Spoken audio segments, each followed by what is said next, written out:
শ্রুতি, আমি অফিস যাচ্ছি। দাদাবাবু, দাদাবাবু, আপনি একটু সেকেন্ড।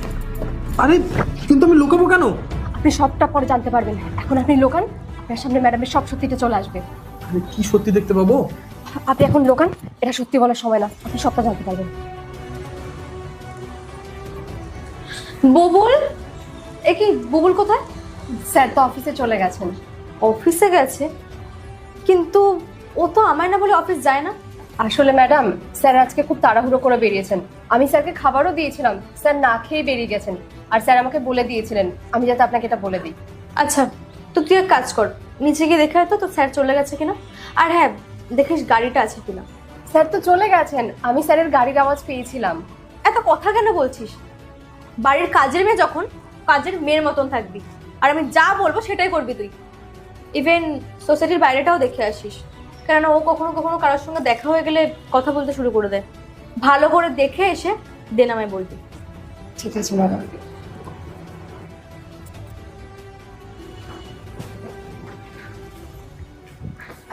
ম্যাডাম, স্যার নিচে নেই, অফিসে চলে গেছেন। পাক্কা তো? মানে ঠিক করে দেখাচ্ছিস তো? হ্যাঁ, আমি খুব ভালো করেই দেখেছি। আচ্ছা ঠিক আছে, তুই তাহলে এক কাজ কর, ঘরের যা কাজ আছে কাজগুলো শেষ করে নি, বাজার করে আনিস। কিন্তু ম্যাডাম, ফ্রিজে তো অনেক সবজি পড়ে আছে, আর এখন এতগুলো সবজি এনে আর কি বা করবো? বাড়ির কাজের মেয়ে হোস, তো কাজের মেয়ের মতন থাক। ভুলে কেন যাচ্ছিস?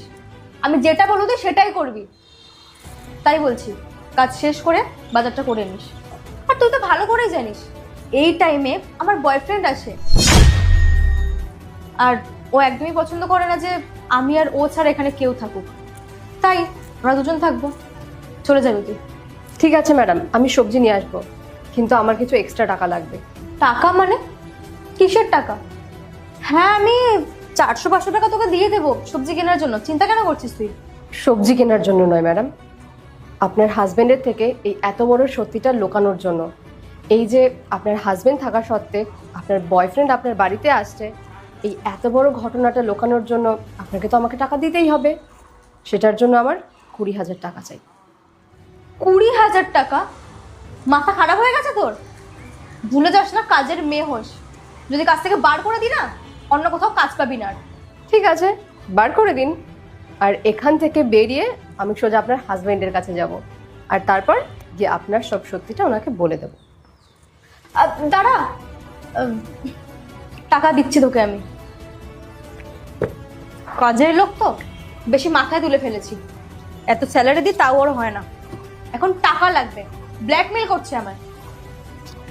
কত টাকা লাগবে? 20,000 টাকা। এখন তো আমার কাছে 20,000 টাকা নেই, তুই 7,000 টাকাটা নিয়ে যা, ধর। ঠিক আছে, বাকি টাকাটা দিয়ে দিলেই হলো। না হলে কিন্তু স্যারকে সব সত্যিটা বলতে আমার বেশি সময় লাগবে না।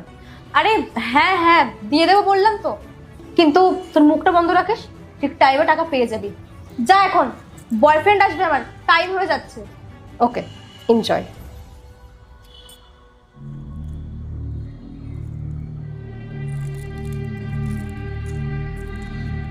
হ্যালো বেবি, কোথায় তুমি? আরে তাড়াতাড়ি আসো না। তুমি তো ভালো করেই জানো যে এই টাইমে আমার হাজবেন্ড বেরিয়ে যায়, ও থাকে না, তাহলে তো লেট কেন করছো? দেখো, আমার বাড়িতে যে কাজের মেয়েটা আছে না, মাথাটা পুরো খেয়ে নিয়েছে আমার, ভালো লাগছে না, মুডটা ঠিক নেই। তুমি চলে আসো, আর তুমি চলে আসলে তো আমার মুডটাও ঠিক হয়ে যাবে। তাই বলছি, তোমাকে অনেক মিস করছি, প্লিজ তাড়াতাড়ি আসো না। আরে এত চিন্তা কেন করছো? আমি 1 বছর ধরে আমার হাজবেন্ডকে ধোকা দিচ্ছি, ও কিছুই বুঝতে পারিনি, তো এখন কি করে বুঝবে? রিল্যাক্স, কিচ্ছু হবে না, আমার উপরে ছেড়ে দাও না। তুমি শুধু তাড়াতাড়ি চলে এসো। আর তাছাড়াও আমি ওকে যা বলি ও আমার সব কথা বিশ্বাস করে। আমি না ওকে পুরো পাগল করে রেখে দিয়েছি। হ্যাঁ, এতদিন আমাকে পাগল বানিয়ে রেখেছিলে, কিন্তু এখন আর হচ্ছি না আমি। তুমি এখানে? না মানে তুমি তো অফিস চলে গেছিলে। ওসব ছাড়ো, আগে তুমি এটা বলো যে তুমি আমার পেট পিছনে বয়ফ্রেন্ড রেখেছো। বয়ফ্রেন্ড? কে বয়ফ্রেন্ড? বয়ফ্রেন্ড কোথা থেকে আসবে? কি জাতা কথা বলছো তুমি? থাক শ্রুতি, আর নাটক করো না। আমি পর্দার পিছনে থেকে সবকিছু শুনেছি, কিভাবে তুমি কাজের মেয়েকে বলছিলে নিচে গিয়ে দেখে আসার জন্য যে আমি অফিসে চলে গেছি কিনা, এবং ওকে ঘুষ দিচ্ছিলে তুমি। সবকিছু আমি নিজে চোখে দেখেছি। তোর নাটক করা বন্ধ করো।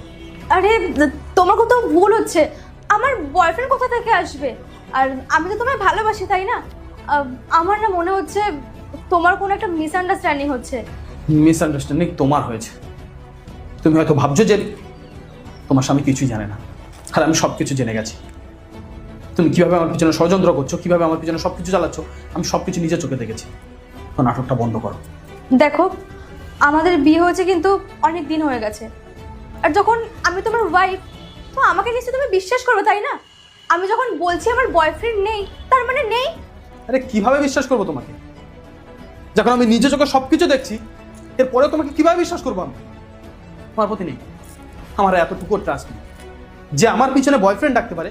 আরে কি করিনি তোমার জন্য আমি? আরে আমি কি চাইলে অন্য সম্পর্ক রাখতে পারি না? আমার কি মেয়ের অভাব আছে? কিন্তু তারপরেও আমি তোমার জন্য সব কিছু করি।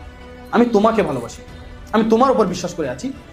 সারা জীবন যা কিছু করছি আজকে তোমার জন্য করছি, তোমার জীবনের সব সুখ দিচ্ছি। তারপরে তুমি আমার পিছনে ছি, কিভাবে করতে পারছো এগুলো শ্রুতি? আচ্ছা ঠিক আছে, তুমি আমার কথাটা শোনো। কিচ্ছু শোনার নেই আমার শ্রুতি, যা দেখার আমি দেখে নিয়েছি। আরে এগুলো সব মিথ্যা ছিল, কথাটা তো শোনো। টেস্ট নিচ্ছিলে? কিসের টেস্ট? এখন ধরা পড়ে গেছো বলে এখন এসব নাটক সাজাচ্ছ নতুন করে ফের। আর আমি বোকা হচ্ছি না, ঠিক আছে? অনেক পাগল বানিয়েছো আমাকে। আমি জানি তুমি আমি এই সিচুয়েশনে দাঁড়িয়ে ট্রাস্ট করতে পারবে না। 1 মিনিট দাঁড়াও। মেঘা, মেঘা। হ্যাঁ ম্যাডাম। তুই তো স্যারকে এটা বলে দে যে এটা সম্পূর্ণ আমাদের একটা প্ল্যান ছিল, আর আমরা তো স্যারের টেস্ট নিচ্ছিলাম। আরে কিচ্ছু বলতে হবে না, আমি সবই জানি। মেঘা, তুমি তো আমাকে লুকিয়ে দিয়েছিলে না? তুমি তো বলেছিলে না যে ম্যামের কোথাও এফআইআর চলছে, ম্যাম আমার পিছনে অনেক ভুল কাজ করছে? তুমি তো সব কিছু জানো, আর তোমাকে তো মুখ বন্ধ করার জন্য টাকা দিচ্ছিল না?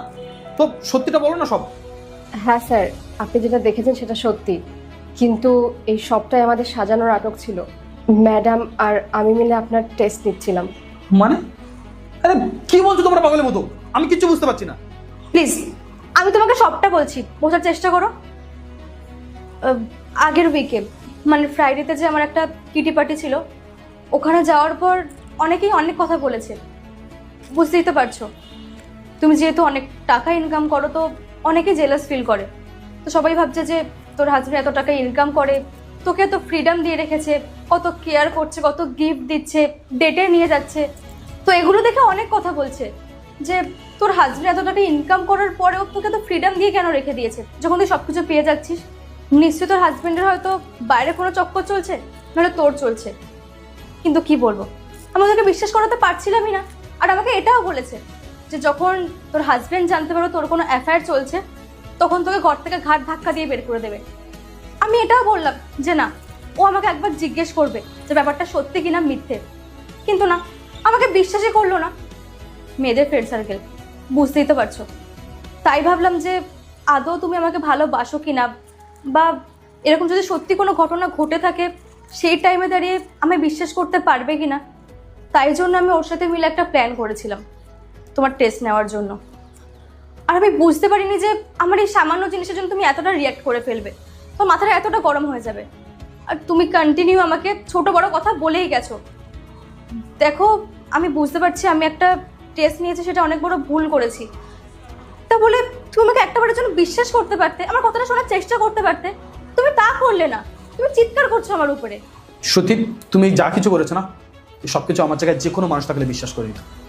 আর তুমি আমার সামনে ওকে দিয়ে আমাকে লুকিয়ে দিচ্ছ, আমার সামনে ওকে ঘুষ দিচ্ছ, আর আমার সামনে বয়ফ্রেন্ডের সাথে ফোনে কথা বলছো।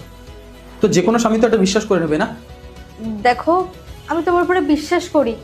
হ্যাঁ, আমি মানছি যে তোমার জায়গায় আমি থাকলে হয়তো সেম জিনিসটা আমিও করতাম, এত সহজে বিশ্বাস করতে পারতাম না, বা অতিরিক্ত সন্দেহটা আমিও করতাম, ওভার রিঅ্যাক্টটা আমিও করতাম। কিন্তু আমি আর নেক্সট টাইম এই ভুলটা করবো না, কোনো রকম টেস্ট আমি নেবো না। আর ফোন, আমি না ফোনে কারোর সাথে কথা বলিনি। চেক করে নাও, আমার ফোনটা ফ্লাইট মোড করা আছে, কারণ মাঝখানে যদি কোনো কল চলে আসতো তো প্ল্যানটা পুরো ফেল হয়ে যেত। কিন্তু দেখো, তোমার আমাকে একটু হলেও বিশ্বাস করা উচিত ছিল। শ্রুতি, আমি তোমাকে বিশ্বাস করি, কিন্তু আজকে তুমি যে জায়গাটা তৈরি করেছো এই জায়গাতে কোনো মানুষ বিশ্বাস করতে পারবে না। আরে আমি তোমাকে ভালোবাসি, তোমারও তো আমার প্রতি বিশ্বাস থাকা উচিত না? কিন্তু তুমি তুমি লোকের কথা শুনে আমার টেস্ট নিচ্ছ যে আমি তোমাকে বিশ্বাস করি কতটা, আর তুমি লোকের কথা শুনে তোমার স্বামীর উপর টেস্ট নেবে? এতটা খারাপ দিন চলে এসেছে? স্যার আপনি ভাবে চিৎকার করছেন কেন? ম্যাডাম তো অত বড় কিছু করেননি যেভাবে আপনি ম্যাডামকে বকাবকি করছেন। আচ্ছা একটা কথা বলো তো মেঘা, তুমি কখনো তোমার স্বামীর উপর এভাবে টেস্ট নিয়েছো? না স্যার, কেন নেব? আমি আমার হাজবেন্ডকে বিশ্বাস করি। তাহলে তোমার তো তোমার স্বামীর উপর ভরসা আছে না, তো ওরও তো আমার উপর ভরসা থাকা উচিত, তাই না? কিন্তু তা না করে ও লোকের কথা শুনে, বাইরে মানুষের কথা শুনে ও আমাকে টেস্ট নিচ্ছে, যে মানুষটা ওর জন্য সবকিছু করে। আচ্ছা ঠিক আছে, আই এম সো সরি। আমি যা ভুলটা করেছি এটা নেক্সট টাইম আর কখনো হবে না। তুমি প্লিজ আমায় এবারের মতো ক্ষমা করে দাও। দেখো, আমাদের একে অন্যের প্রতি ট্রাস্ট থাকা উচিত, তাহলে আমাদের মাঝে কেউ আসতে পারবে না। না হলে এখন তো প্রতিটা মানুষই চাই একটা সুখের সংসার ভাঙার জন্য। এটা মাথায় রেখো।